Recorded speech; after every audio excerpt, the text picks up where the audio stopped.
ਪੰਜਾਬ ਦੇ ਵਿੱਚ ਬਹੁਤ ਜ਼ਿਆਦਾ ਹੜ੍ਹ ਦੀ ਸਥਿਤੀ ਬਣੀ ਹੋਈ ਹੈ ਜੀ।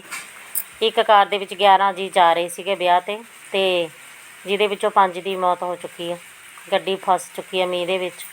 ਬਹੁਤ ਜ਼ਿਆਦਾ ਕੰਡੀਸ਼ਨ ਖ਼ਰਾਬ ਆ। ਬਾਰਿਸ਼ ਦਾ ਮੌਸਮ ਬਹੁਤ ਜ਼ਿਆਦਾ ਭਿਆਨਕ, ਅਤੇ ਤੁਸੀਂ ਦੇਖ ਹੀ ਸਕਦੇ ਹੋ ਬਹੁਤ ਜ਼ਿਆਦਾ ਮੀਂਹ ਦੇ ਵਿੱਚ ਗੱਡੀ ਫਸੀ ਪਈ ਆ। ਇਨੋਵਾ ਗੱਡੀ ਆ, ਡਰਾਈਵਰ ਨੂੰ ਬਚਾਇਆ ਗਿਆ।